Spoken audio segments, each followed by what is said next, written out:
रामकृष्ण हरी मंडळी, स्वागत आहे आपल्या आणखी एका नवीन व्हिडिओमध्ये। तर आज आहे 6 जून 2025 आणि आता आपण आहे मुक्ताईनगर येथे।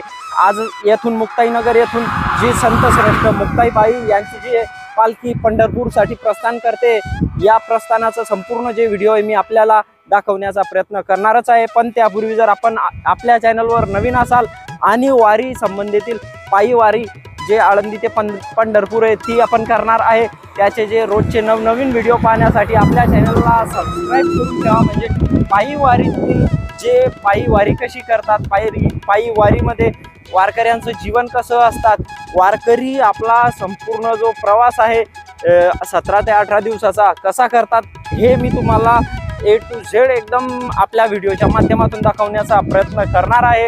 पण त्यापूर्वी आपल्याला करायचं चॅनलला सबस्क्राईब आहे। आणि आता आपण सांगायचं झालं तर मुक्ताईनगर येथे आलोय आणि येथून संत श्रेष्ठ आदिशक्ती मुक्ताबाई यांची पालखी प्रस्थान करते पंढरपूरसाठी। मुक्ताबाईची पालखी येते 600 किलोमीटरचा प्रवास करून 6 जिल्हे पार करून 6 जुलैला पंढरपुरात दाखल होते। आणि आज आपण या ठिकाणी आलोय आदिशक्ती मुक्ताबाई यांची पालखी जी आहे प्रस्थान कार्यक्रम बघण्यासाठी। या कार्यक्रमात आज जे दिवसभर येते काय काय घडलं हे आपल्याला आपल्या व्हिडिओतून पाहायला भेटणार आहे। चला तर आजच्या व्हिडिओला सुरुवात करूया।